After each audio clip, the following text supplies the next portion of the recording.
אני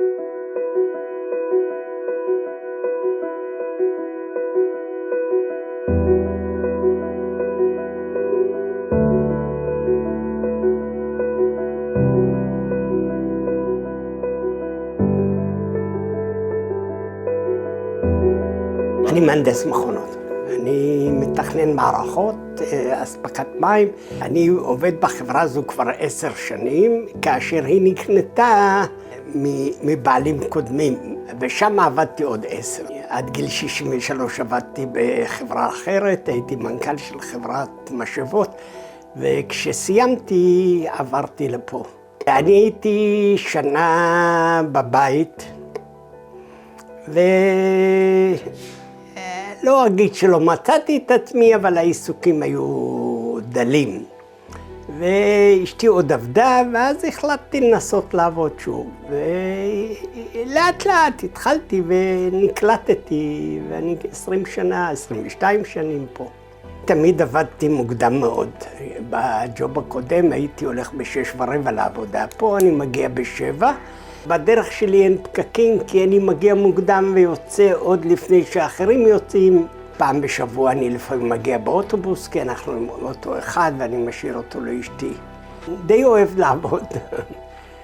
ויש לי גם מספיק זמן, כי אני גומר לעבוד ב2, אז יש לי את כל היום פנוי. בקיץ זה ממש כל היום, בחורף זה קצת פחות. אני גם לא עובד 5 ימים, אלא 4, ויום אחד אני משחק ברידג'.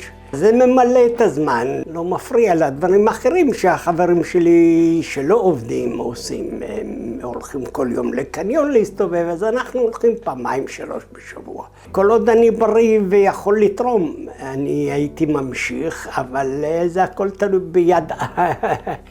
ביד מישהו אחר. העבודה מעניינת, אז יש דברים אחרים בעבודה, כל פעם זה מגיוון, אז אני לא רואה מניעה להמשיך, אלא אם יקרה מה שיקרה. שמי אריק סעדון, אני ראש הצוות שנקרא צוות צפריר ויינשטיין בתוך פלגי מים. אני עובד צמוד עם עוזי במסגרת הצוות. ואני מורן, אני עובדת איתו קרוב, אני עושה לו כתבי כמויות. כמובן שהניסיון שלו העשיר הוא תוספת אדירה בצוות. רוב העבודה היא במחשב.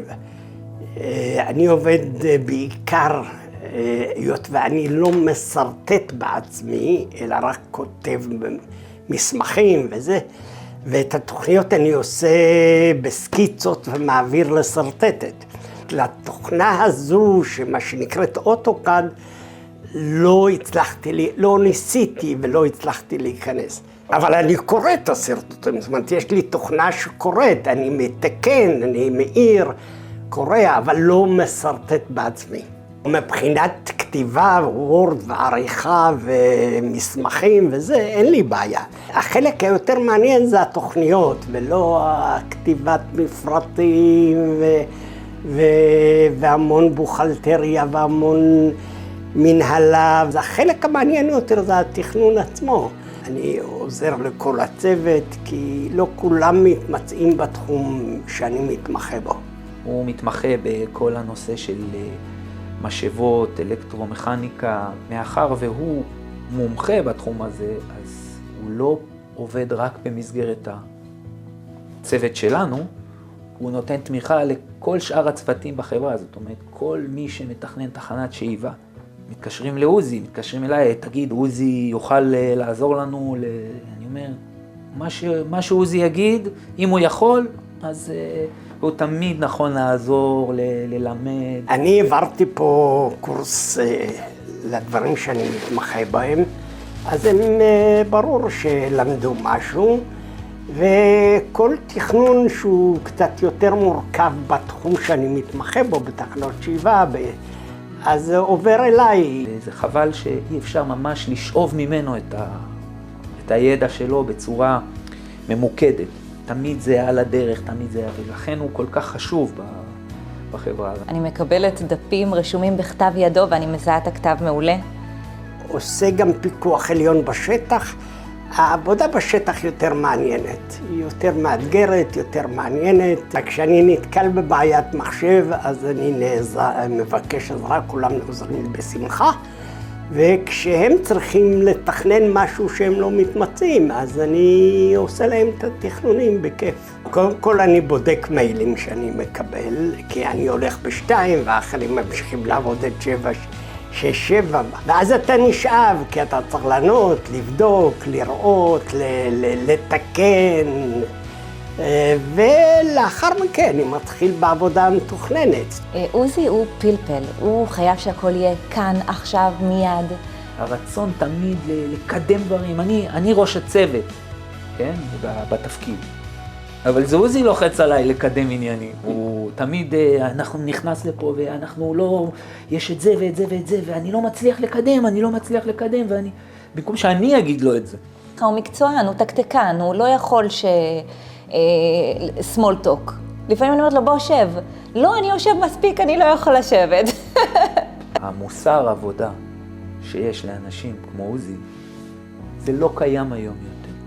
זה לא קיים. אנחנו כולנו, אני מדבר על עצמי גם, ועל כל מי שמסביבי, החבר'ה הצעירים, אנחנו לא יודעים לעמוד בסטנדרט הזה של המוסר עבודה שיש לו. הוא עובד כמו יותר מבן אדם אחד בעיניי. אין לו סבלנות, הוא רוצה שזה יהיה מהר, צ'יק צ'ק, הכי טוב. תמיד יש לו מוטיבציה, תמיד הוא עסוק בלקדם. אם הוא נתקע במשהו, אז הוא עובר למשהו אחר, ואיפה שאפשר לקדם, אז הוא הולך. הוא חד, הוא חכם, הוא חריף. אני לא רואה ירידה, זאת אומרת, אולי בטוח יש, אבל אני לא מרגיש, ואני חושב שהחבר'ה פה לא מרגישים. שיש אי יכולת או אי קשירות. כולם מאוד מכבדים אותו ואוהבים אותו, ותמיד נדהמים מהאנרגיה שלו, כן? הוא מאוד עוזר לכולם, אבל גם בגלל האישיות שלו, הוא איש מאוד רגוע ונעים הליכות. הוא מדהים, אין עליו, הוא חמוד. במקצוע שלנו לא משחררים, גם האנשים המבוגרים במקום לצאת לפנסיה, הם ממשיכים לעבוד והם ממש, הם יקרים לחברה. חשוב להדגיש שעוזי בן אדם מאוד מאוד צנוע. וגם ביחס שהוא נותן לאנשים והכל, תמיד בצורה צנועה, עניינית, תמיד ממוקד בעבודה, מה שצריך לעשות, איך שצריך לעשות. זה בוודאי עוד תכונה שאין הרבה, לא רק במקצוע, בחיים בכלל.